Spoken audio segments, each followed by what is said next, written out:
Hello students, Haryana GK के most important topic की series में आप सभी का स्वागत है। आई होप आप सब अच्छे होंगे और आप सबकी तैयारी भी अच्छे से चल रही होगी। तो लास्ट क्लास में हमने हरियाणा जीके के कुछ इम्पोर्टेंट टॉपिक्स, इम्पोर्टेंट क्वेश्चंस को किया था जो कि एग्जाम्स में पूछे गए हैं या फिर उनके आने की पूरी संभावना है। आज की क्लास में भी हम हरियाणा जीके से रिलेटेड कुछ इम्पोर्टेंट क्वेश्चन करेंगे। तो चलिए स्टार्ट करते हैं अपनी क्लास। हमारा पहला क्वेश्चन है कि छुड़ानी धाम कहाँ पर है। छुड़ानी धाम कहाँ पर है, ये छुड़ानी धाम किससे रिलेटेड है? तो ये रिलेटेड है संत गरीबदास से। छुड़ानी धाम का संबंध किससे है? तो छुड़ानी धाम का संबंध है संत गरीबदास से। पांडु पिंडारा, पांडु पिंडारा जो है वो कहाँ पर है? वो है जींद में। पांडु पिंडारा कहाँ पर है? जींद में। एक पांडु पिंडारा से रिलेटेड एक क्वेश्चन बनता है कि पांडवों ने अपने पूर्वजों की पूजा कहाँ पर की थी? पांडवों ने अपने पूर्वजों की पूजा किस धाम पर की थी? तो वो की थी पांडु पिंडारा धाम पर। ठीक है, तो छुड़ानी धाम का संबंध है संत गरीबदास से और पांडु पिंडारा का संबंध है पांडवों से, जहां पर पांडवों ने अपने पूर्वजों की पूजा की थी। और ये धाम कहाँ पर है? ये है जींद में। अगर आपसे क्वेश्चन पूछ लिया जाए कि जो मुगल काल की जो सुल्ताना थी, रजिया सुल्ताना, उनका मकबरा कहाँ पर है? तो उनका मकबरा है कैथल में। ठीक है, रजिया सुल्ताना का मकबरा कहाँ पर है? कैथल में। और कैथल में इनका मकबरा क्यों बनाया गया है? क्योंकि खोखर जो जाट थे उनके द्वारा कैथल में रजिया सुल्ताना की हत्या कर दी गई थी, तो इसीलिए कैथल में ही रजिया सुल्ताना का मकबरा बनाया गया है। अगर खिज्जर खां का मकबरा पूछ लिया जाए कि खिज्जर खां का मकबरा कहाँ है, वो है सोनीपत में। रजिया सुल्ताना का मकबरा है कैथल में, खिज्जर खां का मकबरा है सोनीपत में। अगर हुमायूं की हवेली पूछ ली जाए, हुमायूं की हवेली पूछ ली जाए तो वो कहाँ है? वो है फतेहाबाद में।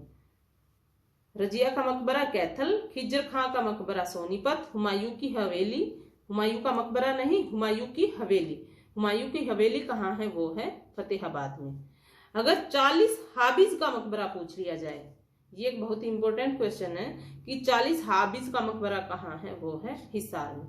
और शेख चिल्ली का मकबरा तो आप सब जानते होंगे कि ये कहाँ है? ये है थानेसर में। और ये किसके द्वारा निर्मित किया गया था? शेख चिल्ली का मकबरा ये निर्मित किया गया था दारा सिकोह के द्वारा। किसके द्वारा? दारा सिकोह के द्वारा। तो क्वेश्चन यहाँ पर सेट किया जा सकता है कि शेख चिल्ली का मकबरा किसके द्वारा बनवाया गया था? तो बनवाया गया था दारा सिकोह के द्वारा। एक क्वेश्चन और बन सकता है शेख चिल्ली के मकबरे से कि हरियाणा का ताजमहल किसे कहा जाता है? हरियाणा का ताजमहल के नाम से किसे जाना जाता है? तो वो भी जाना जाता है शेख चिल्ली के मकबरे को। 1858 में इसे राष्ट्रीय स्मारक भी घोषित किया गया था। ठीक है, तो शेख चिल्ली के मकबरे को 1858 में राष्ट्रीय स्मारक घोषित किया गया था। अगर इब्राहिम लोदी का मकबरा पूछ लिया जाए, इब्राहिम लोदी का मकबरा कहाँ है? ये है पानीपत में। और ये किसने बनवाया था? ये बनवाया था बाबर ने। हमने अपनी लास्ट वीडियोस में किया था बाबर के टॉपिक में कि जब बाबर और इब्राहिम लोदी पानीपत के जो फर्स्ट युद्ध था, पहला युद्ध था, जब बाबर ने उस युद्ध में इब्राहिम लोदी को पराजित किया और जब इब्राहिम लोदी मारा गया तो उसकी वीरता को देखते हुए बाबर ने पानीपत में इब्राहिम लोदी का मकबरा बनवाया। ठीक है, तो ये मकबरा किसने बनवाया था? ये बनवाया था बाबर ने, इब्राहिम लोदी की वीरता को देखते हुए। और आप यहाँ पर कंफ्यूज हो सकते हैं, जैसे कि ये है इब्राहिम लोदी का मकबरा, ये है पानीपत में, और इब्राहिम सूरी का मकबरा, इब्राहिम सूरी का मकबरा, ये है इब्राहिम लोदी का मकबरा और ये है इब्राहिम सूरी। तो इब्राहिम सूरी का मकबरा कहाँ है? वो है नारनौल में। इब्राहिम सूरी का मकबरा नारनौल में और इब्राहिम लोदी का मकबरा है पानीपत में। अगर बुढ़िया का रंग महल पूछ ले तो वो कहाँ है? वो है यमुनानगर में। बुढ़िया का रंग महल है यमुनानगर में। अगर पूछा जाए कि बावड़ियों का शहर के नाम से किसे जाना जाता है? बावड़ियों का शहर के नाम से किसे जाना जाता है? तो वो जाना जाता है नारनौल को। जल महल का शहर किसे कहा जाता है? तो वो कहा जाता है नारनौल को। बावड़ियों का शहर भी नारनौल और जल महल कहाँ है? वो भी है नारनौल में। क्वेश्चन बनता है कि हरियाणा के राज्य विधानसभा में धन विधेयक किसकी मंजूरी से पेश किया जाता है। जो राज्य विधानसभा है उसमें धन विधेयक किसकी मंजूरी से पेश किया जाता है, वो किया जाता है राज्यपाल की मंजूरी से। और राज्यपाल का वर्णन किस अनुच्छेद में है, वो है आर्टिकल 153 में। ठीक है, राज्यपाल का वर्णन किस अनुच्छेद में है, वो है 153 में। और अगर राष्ट्रपति का पूछा जाए तो राष्ट्रपति का वर्णन है आर्टिकल 52 में। आर्टिकल 52 में राष्ट्रपति और आर्टिकल 153 में राज्यपाल। ठीक है, अगर राज्य विधानसभा का वर्णन पूछ लिया जाए किस अनुच्छेद में है, तो राज्य विधानसभा का वर्णन है 170 में, आर्टिकल 170 में। और विधानसभा में हरियाणा की सीटें कितनी हैं, वो है 90। कितनी सीटें हैं हरियाणा की, वो है 90।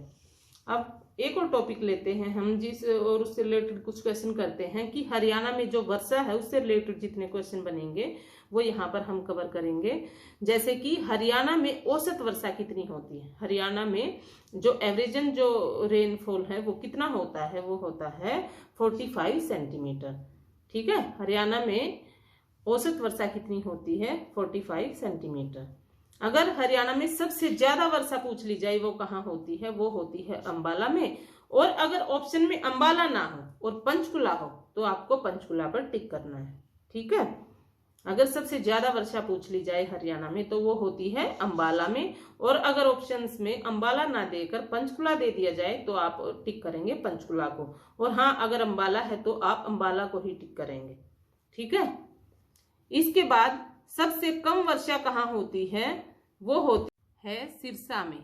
कहाँ होती है सबसे कम वर्षा, सिरसा में। अगर सिरसा ऑप्शन में ना हो तो हम किस ऑप्शन को टिक करेंगे, हिसार को।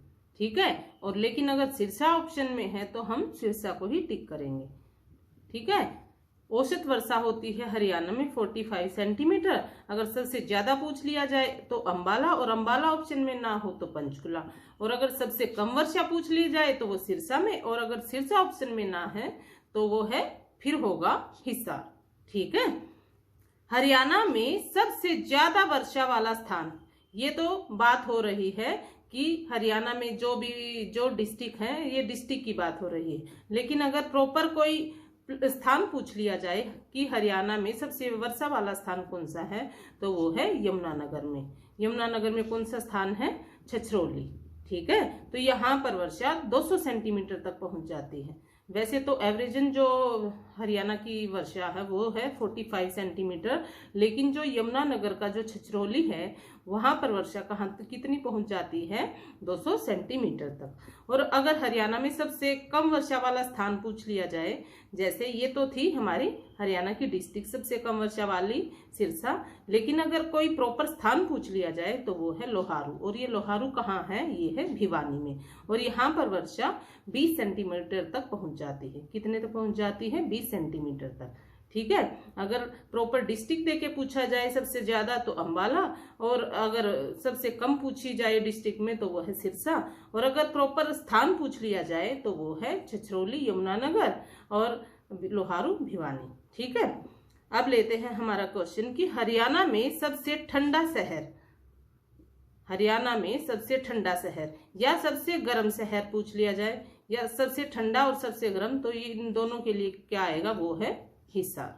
ठीक है, हरियाणा में वर्षा की अधिकता का जो कारण है वो किसे माना जाता है, वो माना जाता है शिवालिक की पहाड़ियों को।